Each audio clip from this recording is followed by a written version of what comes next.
යලි මේ රට හදනවා. நாங்கள் இந்த நாட்டை மீண்டும் අපි ඒක පටන් ගමු. நாங்கள் அதெல்லாம் செய்கின்றோம். අපි බෙදෙන්නේ නැතුව, நாங்கள் பிரிந்து போகாமல், අපි ජාතිවාදයට ගොදුරු වෙන්නේ නැතුව, நாங்கள் இனவாதத்துக்கு இரையாமல், අපි සමගියෙන් සහෝදරත්වයෙන් ඉන්න රටක් හදමු. நாங்கள் ஒற்றுமையாகவும் சகோதரத்துவமாக இருக்கும் ஒரு நாட்டை உருவாக்குவோம். අදත් නාග විහාරයේ පන්සලට இன்னும் நாங்கள் பௌத்த ஆலயத்துக்கு දෙමළ ජනතාව එනවා. தமிழ் மக்கள் வருகிறார்கள், දානේ ලබා දෙනවා. தானம் வழங்குகிறார்கள். අපි සහෝදරන් හැටියට ජීවත් වෙනවා. நாங்கள் சகோதரர்களாக வாழ்கிறார்கள். අපේ සහෝදරකම නරක කාටද? ஆனால் எங்களுடைய இந்த சகோதரத்துவம் பகைமையாக உள்ளது අපි யாருக்கு? විරසක් කරන්න ඕන කාටද? எங்களை பகைத்துக் கொள்ள வேண்டியது අපි தேவையா? බෙදන්න ඕන කාටද? எங்களை பிரிக்க வேண்டியதாக இருக்கிறவர் யார்? ජනතාවට නෙවෙයි. மக்களுக்கு அந்த தேவை இல்ல, දේශපාලකයට. அரசியல்வாதிகளுக்கு தான் அது මේ உள்ளது. දේශපාලකයා තමයි இந்த அரசியல்வாதி தான் මේ ජාතිවාදයේ හිටියේ. இந்த இதவாதத்தோடு இருந்தது. මට මතකයි මම පොඩි කාලේ எனக்கு ஞாபகம் என்ன, நான் இந்த சிறியோர் අපේ දුම්රිය ස්ථානයේ අපේ දුම්රිය ස්ථාන ස්ථානාධිපතිතුමා දෙමළ. எங்களுடைய ஊர்ல போயிரத்து நிலை பொறுப்பு அதிகாரியாக இருந்தவர் මගේ தமிழ். ඉස්පිරිතාලේ දොස්තර මහත්තයා දෙමළ.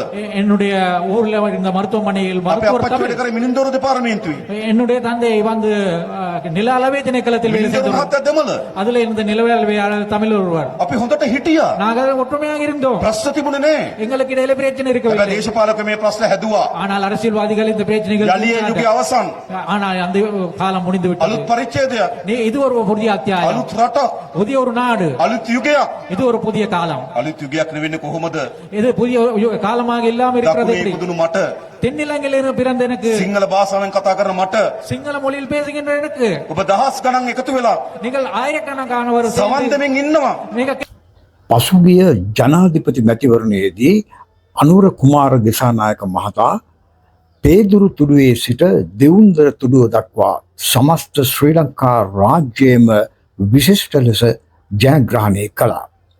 යාපනය දිස්ත්‍රික්කය විශේෂයෙන් පේදුරු තුඩුවේ සිට සමස්ත ද්‍රවිඩ ජනතාවම අනුර කුමාර දිසානායක මහතාව වැළඳගත්තේ ඉමහත් ආදරයෙන්. සිංහල හා දෙමළ යන ජාතීන් දෙක අතර දේශපාලනඥයන් විසින් ඇතිකර තිබූ සියලු විරසකයන් නොහොඳ නෝකඩුකම් නැතිකර දමා අනුර කුමාර සහෝදරයා සමස්ත යාපනයේම ජයග්‍රහණය කළා. මෙවර පළාත් පාලන මැතිවරණය වෙනුවෙන් යාපනයේ ජනතාවගේ උණුසුම් ප්‍රතිචාර හා ජයග්‍රහණ මැද ඔහු මෙසේ ජනතාව හමු වුණා. கட்டளையிட்டுள்ளார். රකින්න ඕනේ නැද අපේ සම්පත? நாங்கள் எங்களுடைய வளத்தை பாதுகாக்க வேண்டியதாக இல்லையா? තමුන්වහන්සේලා අපිට ඡන්දෙ දීලා நீங்கள் எங்களுக்கு வாக்களித்து අපි ආණ්ඩුවක් දුන්නා. எங்களுக்கு அரசாங்கத்தை வழங்கினோம். අපි මොකද කරන්න ඕන? நாங்கள் என்ன செய்ய வேணும்? ආණ්ඩුවේ තියෙන බලය තමයි அரசாங்கத்துக்கு உள்ள එම அதிகாரத்தை, සම්පත් ආරක්ෂා කරලා அந்த வளங்களை பாதுகாக்க, එම ජනතාවට උරුම කරලා දෙන එක. அந்த மக்களுக்கு உரியதாக்குறது, අන්න ඒ දේ කරන්න අපි මැදිහත් වෙනවා. அது செய்யறதுக்கு நாங்க ඒ தலையிடுகிறோம். වගේම අපි දන්නවා அதே எங்களுக்கு தெரியும், විශේෂයෙන් 1983 ඉඳන් குறிப்பாக 1983 இருந்து විශාල දෙමළ ජනතාවක් மிக அதிகமான தமிழ் மக்கள் මේ රට අත්හැරලා ගියා. இந்த நாட்டை விட்டு சென்றார்கள். අද தற்போது ලෝක විශාල ව්‍යාපාරිකයන් බවට පත් වෙලා තිබෙනවා. அவர்கள் உலகத்தில் பெரும் வியாபாரிகள் විශාල ධනෙ තියෙන අය බවට පත් වී තිබෙනවා.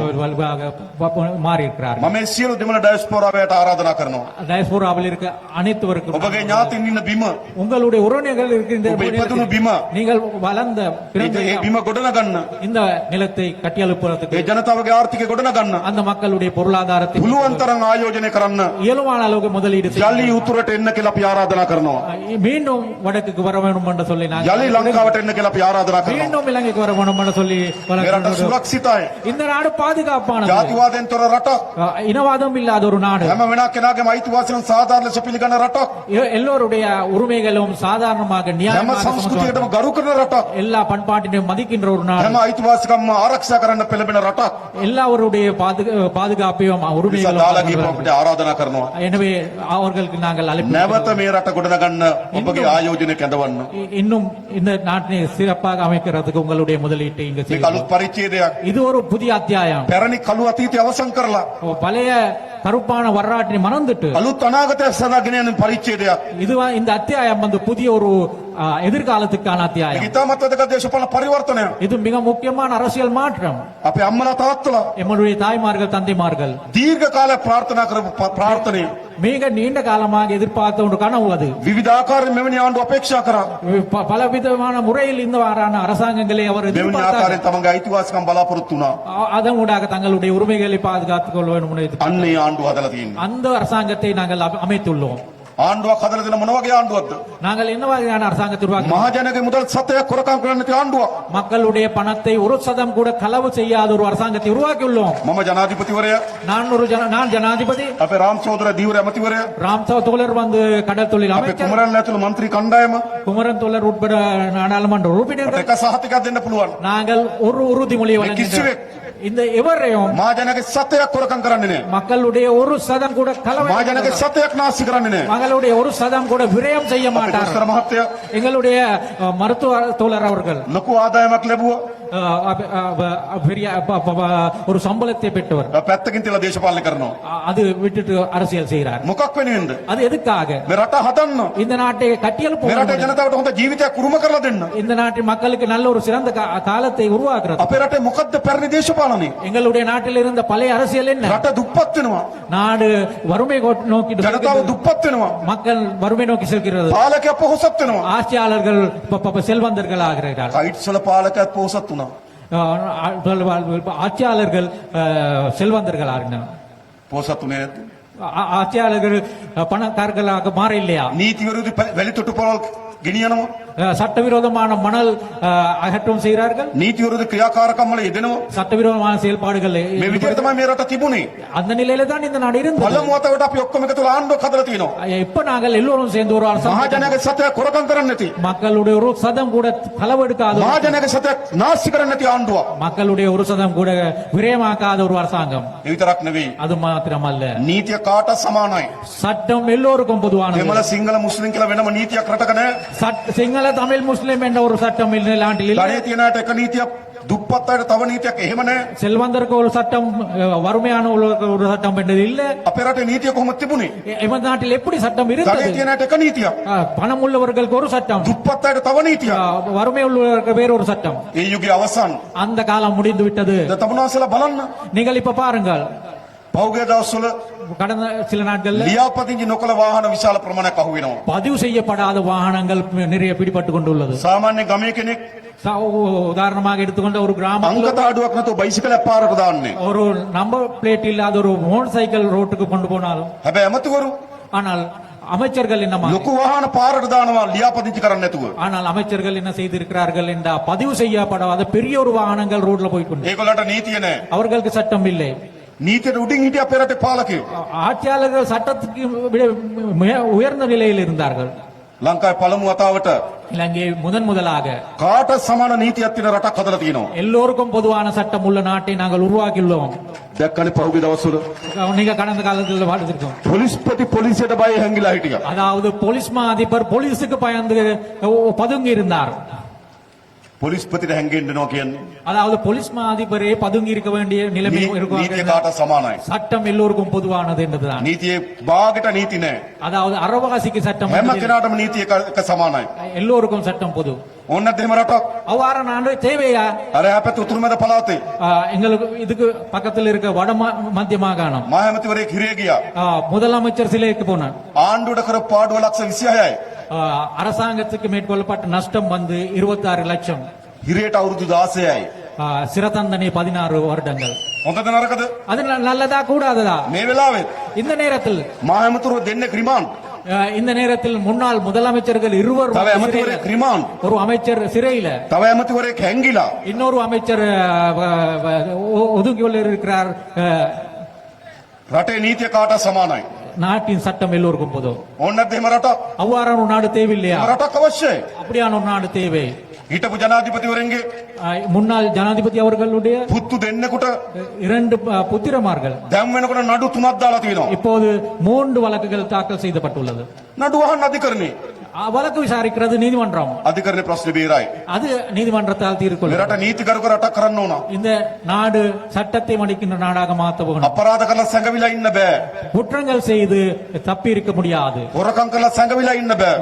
களவு எடுத்து தப்பித்து கொண்டு இருக்க ඒ முடியாது. කාලේ ඉතිහාසය. அது வரலாற்றுக்கு முடிந்தது. හැබැයි දැන් එහෙම නෙවෙයි. ஆனால் தற்போது அப்படி முடியாது. දැන් මොන ධනවතා වුණත් இப்ப எந்த செல்வந்தராக මොන இருந்தாலும் බලවතා වුණත් எந்த செல்வாக்குள்ள நபராக இருந்தாலும் නීතිය කැඩුවොත් சட்டத்தை மீறுவதாக இருந்தால் නීතිය ක්‍රියාත්මක කරනවා. சட்டத்தை அமலாக்கப்படும். හොඳ නැද්ද? அது கூடாதா? ඉස්සර එහෙම තිබ්බද? முந்தி அப்படி இருந்ததா? නෑ ඉස්සර බලවත් අයට නීතිය නෑ. முந்தி செல்வந்தர்களுக்கு சட்டம் இருக்கவில்லை. දුප්පත් අයට විතරයි. ஏழைகளுக்கு மட்டும் தான் සියල්ල වෙනස් කරලා තියෙනවා. நாங்கள் எல்லாத்தையும் අලුත් மாற்றுகிறோம். රටක් මේක. இது புதிய ஒரு நாடு. අලුත් පරිච්ඡේදයක් අපි ආරම්භ කරලා තියෙනවා. நாங்கள் ஒரு புதிய அத்தியாயத்தை தான் தொடங்கியுள்ளோம். ජනාධිපති ධූරය අපේ අතේ තිබෙනවා. ஜனாதிபதி பதவி எங்களிடம் உள்ளது. කැබිනට් මණ්ඩලය අපේ අතේ තියෙනවා. அமைச்சரவை எங்களிடம் உள்ளது. පාර්ලිමේන්තු මහා ආණ්ඩුව අපේ අතේ තියෙනවා. நாடாளுமன்றம் எங்களிடம் உள்ளது. හැබැයි උඩ ගන්න යෝජනා ටික ගමේ ක්‍රියාත්මක වෙන්න ඕන. ஆனால் மேல் மட்டத்தில் இருக்கிற தீர்மானங்கள் கிராமத்தில் நடைமுறைப்படுத்த வேணும். ඒකට මේ ප්‍රාදේශ සභා නගර සභා වැදගත්. அதுக்காக இந்த பிரதேச சபைகள் நகர சபைகள் මේ முக்கியமான. යාපනයේ දිස්ත්‍රික්කේ இந்த யாழ்ப்பாணம் மாவட்டத்தை எடுத்துக்கொள்ளும். නගර සභාව ඇතුළු ප්‍රාදේශ සභා 17ක් තිබෙනවා. நகர சபை உட்பட்டதாக பிரதேச சபை உட்பட்டதாக සමහර ප්‍රාදේශ සභා ඉතාමත් දුප්පත්. சில பிரதேச சபைகள் மிகவும் வறுமை நிலையில் ලොකු உள்ளது. ආදායම් නැහැ. பெரிய வருமானம் கிடைக்கிற இல்ல. හැබැයි ප්‍රාදේශ සභාව දුප්පත්. ஆனால் பிரதேச சபை வறுமையில் உள்ளது. ජනතාවට කරන්න වැඩ ගොඩක් තියෙනවා. மக்களுக்கு ஆற்றிய வேண்டிய பணி පොඩි පාරවල් ටික හදන්න ඕන. சிறிய வீதிகளை திருத்த வேணும். කානු පද්ධතිය හදන්න ඕන. வாய்க்கால்களை சீரமைக்க வேணும். වැසිකිලි පද්ධතිය හදන්න ඕන. மலசல கூட வசதிகளை வழங்க. දරුවට පෙර පාසල ලබා දෙන්න ඕන.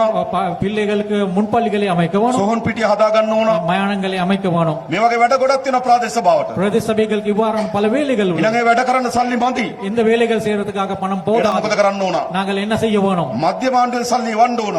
மத்திய அரசாங்கத்தில் இந்த பணம் அனுப்ப வேணும். දැන් මම කලින් කිව්වේ நான் முந்தி சொன்னேன். කුඩා පාරවල් හදන්න කෝටි 500ක් මේ අවුරුද්ද වෙන් කරා. அதாவது சிறிய வீதிகளை அபிவிருத்தி செய்யறதுக்காக 500 கோடி ரூபாய் நாங்கள் இந்த මේ පාරවල් අයිති ප්‍රාදේශ සභාවට. அந்த பாதைகள் பிரதேச சபைகள் මේ පාරවල් අයිති நகர සභාවට. அந்த பாதைகள் நகர சபைகள் கீழ் தான் உள்ளது. අපි මේ ජුනි මාසේ நாங்கள் இந்த ஜூன் மாதத்தில் ඊළඟ අයවැයේලයකට යෝජනා ගන්නවා. அடுத்த வரவு செலுத்தத்துக்காக முன்மொழிவுகள் எடுக்கின்றோம். ඊළඟ අයවැයේලයකට නොවැම්බර් මාසේ ඉදිරිපත් කරනවා. அடுத்த நவம்பர் மாதத்தில் அடுத்த வரவு අන්නේ செலுத்த අයවැයේලයකදී அந்த வரவு செலவு திட்டத்தில் මොනවද කරන්න ඕන කියලා என்ன செய்ய வேணும் என்றது මේ නගර සභාව இந்த நகர சபை මේ ප්‍රාදේශ සභාව இந்த பிரதேச சபைகள் යෝජනා ටික හදලා அந்த முன்மொழிவுகளை தயாரித்து දිස්ත්‍රික් සංවර්ධන කමිටුවේ අනුමැතිය අරගෙන மாவட்ட அபிவிருத்தி கழகங்களுடைய அனுமதி කොළඹට එවන්න கிளம்புக்கு அனுப்ப வேணும். සල්ලි වෙන් කරන්නම්. நாங்கள் பணம் සල්ලි තියෙනවා. பணம் இருக்கிறது. ඉස්සර ආණ්ඩුවට සල්ලි නෑ.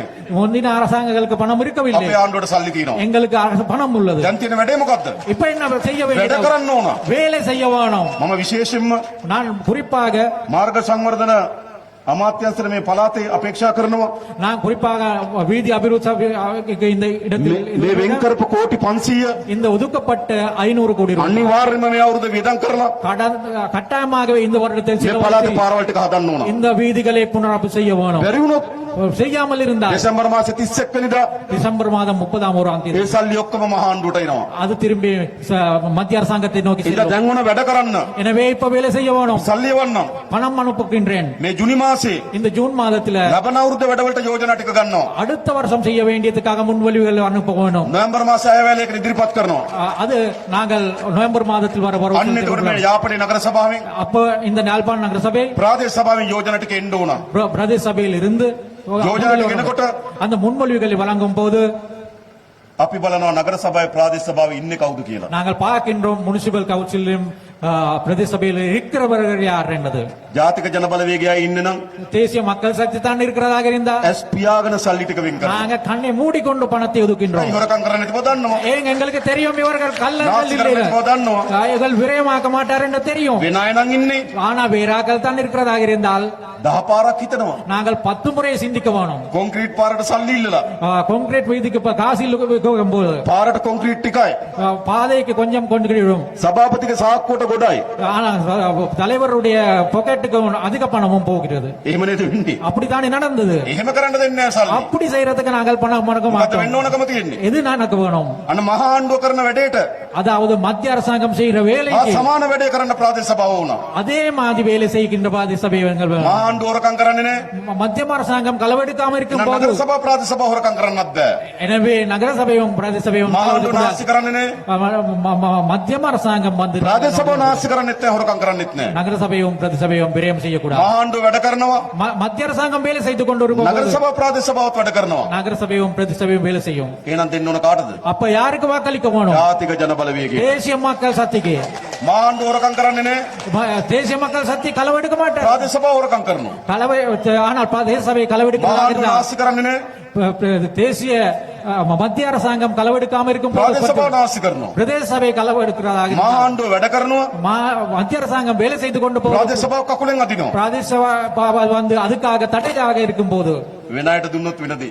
அதுதான் நடக்கும் வீராக்களுக்கு கொடுத்தா කරනවද එහෙම? நீங்கள் அப்படி செய்றீங்களா? අපේ සහෝදරු කියන්නේ. அதுதான் நீங்கள் சொல்ல போனோம். 17ම. 17 சபைகளும் කුමරු සහෝදරය. 16 17ම දිනනවා. நாங்கள் 17 பெற்றோம். අලුත් පරිච්ඡේදයක් අපි ආරම්භ කරනවා. நாங்க புதிய ஒரு அத்தியாயத்தை මහා தொடங்குவோம். ආණ්ඩුවෙන් සල්ලි එනවා. மத்திய அரசாங்கத்திலிருந்து பணம் ප්‍රාදේශ සභාව සල්ලි එකතු කරගන්නවා. பிரதேச சபை ஊடாகவும் பணம் திரட்டப்படும். ඒ ටික පරිස්සම් කරලා அதனை வாங்க பாதுகாப்பு පළාතේ වැඩ ටික කරන්න. பிரதேசத்தை வேலைகள் செய்ய පළාතේ වැඩ ටික මෙහෙවන්න. பிரதேச வேலைகளை நெறிப்படுத்துறதுக்கு ජාතික ජන බලවේග නගර සභාව ප්‍රාදේශ සභාව බාර දෙන්න. தேசிய மக்கள் சக்திக்கு பிரதேச சபையும் நகர சபையும் ஒப்படைக்குவா. මම හිතන්නේ நான் நினைக்கின்றேன் අපිට දෙන්නේ නැත්තම් මේ රටේ බලය எங்களுக்கு இந்த ஆட்சி கொடுக்காமல் இருந்தால் කාටද දෙන්නේ? நீங்கள் யாருக்கு கொடுக்குறீங்கள்? නමක් කියන්න. ஒரு கட்சி சொல்லுங்க, පක්ෂයක් කියන්න. ஒரு கட்சி ஒரு பேர் சொல்லுங்க. දැන් ඔක්කොම අවසන්. இது எல்லாம் முடிந்தது. මේ රටේ අනාගතය තියෙන්නේ இந்த நாட்டில் මේ எதிர்காலம் ජාතික உள்ளது ජන බලවේගය මත. தேசிய மக்கள் சக்தி மீது. නැවත මම இன்னும் විශේෂ ස්තුතිවන්ත වෙන්න ඕන තමුන්නාන්සලට. மறுபடியும் நான் உங்களுக்கு நன்றியை தெரிவித்துக் கொள்கிறேன். අපි දකුණේ සිංහල ජනතාවත් එක්ක நாங்கள் தென்னிலங்கை சிங்கள மக்களுடன் දීර්ඝ කාලයක් දේශපාලනය කරා. நீண்ட காலமாக அரசியல் செய்து கொண்டோம். අපි මහන්සි වුණා. நாங்கள் முயற்சித்துள்ளோம். ගෙවල් වලට ගියා. வீடு வீடாக சென்றோம். ගම්වල රැස්වීම් තිබ්බා.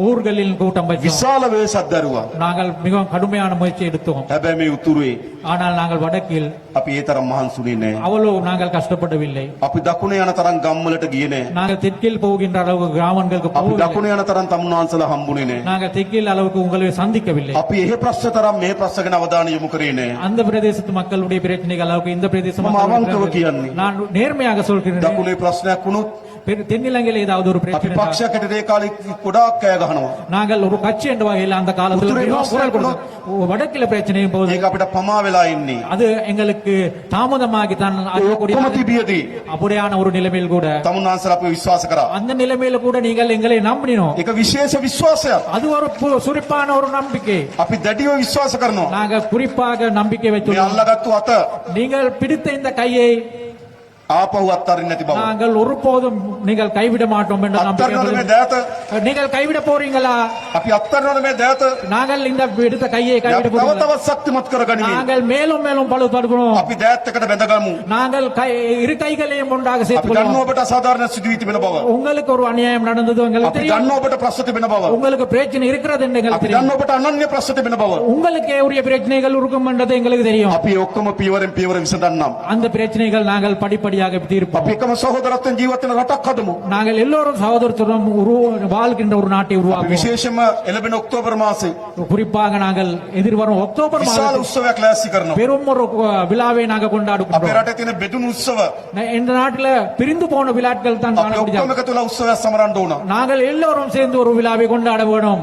ආරම්භයේදී ඔක්තෝබර් මාසේ කොළඹ அது தொடக்கத்தில் அக்டோபர் மாதத்தில் வந்து கிளம்பில் ඊළඟ අවුරුද්දේ බොහෝ දුරට යාපනයේ அடுத்த வருடம் சில நேரம் பெரும்பாலும் මේ ජාතික யாழ்ப்பாணத்திலே උත්සවය පවත්වනවා. இந்த தேசிய விழாவை நாங்கள் අපි கொண்டாடுகிறோம். ඔක්කොම දරුවෝ තරුණ පරම්පරාව ගිහිල්ලා நாங்கள் எல்லோரும் தரும் இளைஞர்கள் சென்று අපේ ආහාර රටා ටික පෙන්නමු. நாங்கள் எங்களுடைய உணவு பழக்கங்களை, අපේ ඇඳුම් විලාසිතා පෙන්නමු. எங்களுடைய ஆடை ஆபரணங்களை, අපේ සංගීතය පෙන්නමු. எங்களுடைய இசையை, අපේ ගීතය පෙන්නමු. எங்களுடைய பாடல்களை, අපේ නාට්‍ය පෙන්නමු. எங்களுடைய நாடகங்களை, අපි කෙනාගේ සංස්කෘතිය පෙන්නමු. நாங்கள் எங்களுடைய கலாச்சாரத்தை අපි காப்போம். එකට එක වේදිකාවට නැගලා நாங்கள் ஒரே வேளையில இருந்து මේ සියල්ල රඟ දක්වන இந்த எல்லாத்தையும் அரங்கேற்றப்படும் එක වේදිකාවක් හදමු. ஒரு வேடையை அமைப்போம். බෙදෙන යුගයේ අවසන් කරන වේදිකාවක් හදමு. அதாவது பிரிந்து போன காலகட்டத்தை முடிவுக்கு கொண்டு வந்த විශේෂයෙන්ම ஒரு අපේ மேடையாக ක්‍රීඩා ඇමතුමා குறிப்பாக எங்களுடைய ராம் தோழர் උත්සාහ කරනවා முயற்சிக்கிறார். යාපනයේ யாழ்ப்பாணத்துல ජාත්‍යන්තර ක්‍රිකට් ක්‍රීඩාංගණයක් හදන්න. யாழ்ப்பாணத்துல ஒரு சர்வதேச கிரிக்கெட் திடலை அமைக்கிறதுக்கு முயற்சிக்கிறார். මේ ළඟදී மிக சமீபத்தில் ක්‍රිකට් ආයතන සම්බන්ධ ප්‍රධාන ක්‍රීඩකෙක් මාව හම්බුණා. கிரிக்கெட் நிறுவனத்துடன் தொடர்புடைய ஒரு விளையாட்டு வீரர் என்னை சந்தித்தார். එතුමා පහුගියදා මේ දවස්වල මෙහි ආවා. அவர் கடந்த சில நாட்கள் முன் யாழ்ப்பாணத்துக்கு வந்தார். සනත් ජයසූරිය. சனத் ஜெயசூரி அவர்கள் මගෙන් අහුව ජනාධිපතිතුමා මොනවද වෙන්න ඕන කියලා. ஜனாதிபதி அவர்களை என்ன செய்ய வேண்டும் என்று அவர் கேட்டார். මම එකක් කිව්වා. நான் ஒன்று சொல்றேன். අපි කොහොම හරි நாங்கள் எப்படியாவது යාපන ජාත්‍යන්තර ක්‍රිකට් පිටියක් හදලා யாழ்ப்பாணத்துல தேசிய ජාත්‍යන්තර ක්‍රිකට් මැච් එකක් ගහන්න ඕන. சர்வதேச விளையாட்டு திடலை அமைத்து අපේ මුල් අවුරුදු 5 ඇතුළත எங்களுடைய 5 வருட காலத்தில் ඒ ක්‍රිකට් කණ්ඩායමේ அந்த கிரிக்கெட் அணியில் இருந்து සිංහල දෙමළ මුස්ලිම් අය සෙල්ලම් කරන්න ඕන. சிங்கள தமிழ் முஸ்லிம் அவர்கள் விளையாட்டு வீரர்கள் விளையாட வேணும். අපි එකට එකතු වෙන්න ඕන நாங்கள் හැමතැනම. ஒன்றாக சேர வேண்டும். ඒක තමයි රට හදන්නේ. அதுதான் நாட்டை கட்டியெழுப்பப்படுவது. අපිට දියුණු වෙන්න පුළුවන්. அப்படி நாங்கள் வளர்ச்சி அடைய මේ முடியும். රට දියුණු වෙන්න කිසි බාධාවක් නැහැ. இந்த நாட்டு வளர்ச்சி அடைவதற்கு எந்த ஒரு தடையும் இல்லை. සාරවත් මහ පොළොවක් තියෙනවා. மிகவும் செழிப்பான ஒரு நிலம் හොඳ உள்ளது. අවුවැස්ස තියෙනවා. நல்ல காலநிலையில் உள்ளது. මෙනික් සම්පත තියෙනවා. மாணிக்கங்கள் உள்ளது. මිනිලන් සම්පත තියෙනවා. போன்ற සුළම් බලෙන් විදුලිය හදන්න පුළුවන්. கனிஜ வள நிலை இருக்கிற සූර්යාලෝකයෙන් විදුලිය හදන්න පුළුවන්. அதாவது, மின்சாரத்தின் මහා ஊடாக මුහුදක් உள்ள තියෙනවා. கடல் வளம் உள்ளது. ඇයි අපි දුක් විඳින්නේ? நாங்கள் ஏன் கஷ்டப்பட வேணும்? අපේ පාලකයන්ගේ වැරද්ද. ஆட்சியாளர் உழைப்பில අපේ දේශපාලකයන්ගේ වැරද්ද. எங்களுடைய அரசியல்வாதிகளுடைய අපි තවදුරටත් දුක් විඳින ජාතියක් විය යුතු නෑ. இன்னும் நாங்களும் இன்னும் අපි මේ கஷ்டப்படுகின்ற රට හදන්න ඕන. நாங்கள் இந்த நாட்டை අපි கட்டியெழுப்ப ආයෝජන මණ්ඩලයත් එක්ක සාකච්ඡා කරලා நாங்கள் முதலீட்டு சபையுடன் கலந்துரையாடி විශේෂ කර්මාන්ත කලාප 3ක් හදන්න අපේක්ෂා කරනවා යාපනයේ. சிறப்பாக கைத்தொழில் பேட்டைகள் மான்குளம், 3 வடக்குல කංකසන්තුරේ மான்குளம் காங்கேசன்துறை මාංකුලෙන් කංකසන්තුරේ තව එකක් තියෙනවා අපි. பரந்தன் පරන්තන් பரந்தன் අපි කර්මාන්ත පුර 3ක් හදනවා. கைத்தொழில் பிரதேசங்களை 3 අපි ආයෝජන ගේනවා. நாங்கள் அதுக்காக முதலீட்டு කර්මාන්තශාලා හදනවා. தொழிற்சாலைகள் දරුවන්ට அமைக்கிறோம். රස්ස ඇති කරනවා. பிள்ளைகளுக்காக தொழில் வாய்ப்புகள் රටේ ජාතක නිෂ්පාදනය වැඩි කරනවා. நாட்டின் தேசிய உற்பத்தி මේ උතුර තිබුණා இந்த வடக்கில் இருந்தது විශාල කර්මාන්තශාලා තිබුණා. பெரும் පරන්තන් වල රසායන කර්මාන්තශාලාවක් තිබුණා. பரந்தன் ரசாயன කංකසන්තුරේ සීනි කම්මල තිබුණා. சிமெண்ட் தொழிற்சாலை இருந்தது. ජාව කච්චේරි වල තිබුණා. சாவகச்சேரியில் இருந்தது. අලිමංකඩ ලුණු තිබුණා. ஆணையர் உள்ள உப்பளம் இருந்தது. මොකද උන් ඔක්කොම විනාශ වෙලා තියෙන්නේ. அது எல்லாம் அழிந்து இருந்தது. යලි මේ රට හදනවා. நாங்கள் இந்த நாட்டை மீண்டும் අපි ඒක පටන් ගමු. நாங்கள் அதெல்லாம் செய்கின்றோம். අපි බෙදෙන්නේ නැතුව நாங்கள் பிரிந்து போகாமல் අපි ජාතිවාදයට ගොදුරු වෙන්නේ නැතුව நாங்கள் இனவாதத்துக்கு இறையாமல் අපි සමගියෙන් සහෝදරත්වයෙන් ඉන්න රටක් හදමු. நாங்கள் ஒற்றுமையாகவும் சகோதரத்துவமாக இருக்கும் ஒரு நாட்டை உருவாக்குவோம். අදත් නාග විහාරයේ පන්සලට இன்னும் நாங்கள் பௌத்த ஆலயத்துக்கு දෙමළ ජනතාව එනවා. தமிழ் மக்கள் வருகிறார்கள். දානේ ලබා දෙනවා. தானம் வழங்குகிறார்கள். අපි සහෝදරන් හැටියට ජීවත් වෙනවා. நாங்கள் சகோதரர்களாக வாழ்கிறார்கள். අපේ අපේ සහෝදරකම නරක කාටද? ஆனால் எங்களுடைய இந்த சகோதரத்துவம் பகைமையாக உள்ளது අපි யாருக்கு? විරසක් කරන්න ඕන කාටද? எங்களை பகைத்துக் கொள்ள வேண்டியது අපි தேவையா? බෙදන්න ඕන කාටද? எங்களை பிரிக்க வேண்டியதாக இருக்கிறவர் யார்? ජනතාවට නෙවෙයි. மக்களுக்கு அந்த தேவை இல்ல. දේශපාලකයට. அரசியல்வாதிகளுக்கு தான் அது මේ உள்ளது. දේශපාලකයා තමයි இந்த அரசியல்வாதி தான் මේ ජාතිවාදයේ හිටියේ. இந்த இதவாதத்துடன் இருந்தது. මට මතකයි මම පොඩි කාලේ எனக்கு ஞாபகம் என்ன, நான் இந்த சிறியோர் අපේ දුම්රිය ස්ථානයේ අපේ දුම්රිය ස්ථාන ස්ථානාධිපතිතුමා දෙමළ எங்களுடைய ஊர்ல போயிரத்து நிலைய பொறுப்பு அதிகாரியாக இருந்தவர் මගේ தமிழ். ඉස්පිරිතාලේ දොස්තර මහත්තයා දෙමළ. என்னுடைய ஊர்ல இந்த மருத்துவமனையில் අපේ மருத்துவர் අපච්චි වැඩ தமிழ். කරේ මිනින්දෝරු දෙපාර්තමේන්තුවේ. என்னுடைய தந்தை வந்து நில அளவை திணைக்களத்தில் வேலை මිනින්දෝරු செய்தவர். මහත්තයා දෙමළ. அதுல இருந்த நிலவேளாளர் தமிழ் ஒருவர். අපි හොඳට හිටියා. நாங்கள் ஒற்றுமையாக இருந்தோம். ප්‍රශ්න තිබුණේ නෑ. எங்களுக்கு இடையில பிரச்சனை හැබැයි இருக்கவில்லை. දේශපාලක මේ ප්‍රශ්න හැදුවා. ஆனால் அரசியல்வாதிகள் இந்த பிரச்சனைகள் යලියේ යුගයේ අවසන් ஆனால் அந்த காலம் முடிந்து விட்டது. අලුත් පරිච්ඡේදයක්. இது ஒரு புதிய அத்தியாயம், අලුත් රටක්. புதிய ஒரு நாடு, අලුත් යුගයක්. இது ஒரு புதிய காலம். අලුත් යුගයක් නෙවෙන්නේ කොහොමද? இது புதிய காலமாக இல்லாம இருக்கிறது දකුණේ எப்படி? ඉපදුණු මට தென்னிலங்கையில் பிறந்த எனக்கு, සිංහල භාෂාවෙන් කතා කරන මට சிங்கள மொழியில் பேசுகின்ற எனக்கு, ඔබ දහස් ගණන් එකතු වෙලා நீங்கள் ஆயிரக்கணக்கானவர் சேர்ந்து සවන් දෙමින් ඉන්නවා. நீங்க கேட்டுக்கொண்டிருக்கிறார்கள். අපේ සහෝදරත්වය නෙවෙයිද? இதுதான் අපේ தோழமை, විශ්වාස නෙවෙයිද? இதுதான் நம்பிக்கை, අපේ බැඳීම නෙවෙයිද? இதுதான் எங்களுக்கு பற்று. යලි මේක බෙදෙන්න දෙන්නේ නෑ. இது மறுபடியும் நாங்கள் பிளவுபட යලි விடுவோம். ගැටුම් ඇති වෙන්න දෙන්නේ නෑ. இன்னும் முரண்பாடுகள் விடமாட்டோம். දුෂ්කර පරිච්ඡේදය අවසන්. கடந்த காலம், அந்த கடினமான අඳුරු காலம் முடிந்து- පරිච්ඡේදය අවසන්. அந்த கருப்பான அத்தியாயம் முடிந்து விட்டது. අලුත් යුගයක් අපි ආරම්භ புதிய කරමු. ஒரு யுகத்தை நாங்கள் தொடங்குவோம். ඒ වෙනුවෙන් අපි අල්ලාගත්තුවත් அதுக்காக நாங்கள் கைகோத்து இருந்தோம். අත්තරින් නැතු ඉදිරියට යමු. அந்த கைகோத்தின கைகளை தவ தவ நாங்கள் தப்பே கைபார்க்க இன்னும் அந்த கைகளை பலப்படுத்திக் සත්තුමත් ඉදිරියට යමු. பலமாக கொண்டு ඒ වෙනුවෙන් முன்னேறி සියලු දෙනා එකතු වෙමු. அதுக்காக எல்லோரும் ඒ ஒன்றாக වෙනුවෙන් සියලු දෙනා පෙරට එමු. அதுக்காக எல்லோரும் முன்னுக்கு ඒ වෙනුවෙන් අපි එක්සත් ඉදිරියට යමු කියලා ආරාධනා කරමින් அதுக்காக நாங்கள் ஒற்றுமையாக முன்னேக்கு செல்வோம் என்று මම නතර වෙනවා. நான் என்று முடிவு ජය වේවා කියලා සියලු දෙනාට ප්‍රාර්ථනා எல்லோருக்கும் කරනවා. நன்றியை බොහොම ස්තුතියි. வெற்றியையும் நன்றி, பிரார்த்திக் கொண்டு வணக்கம். வணக்கம்.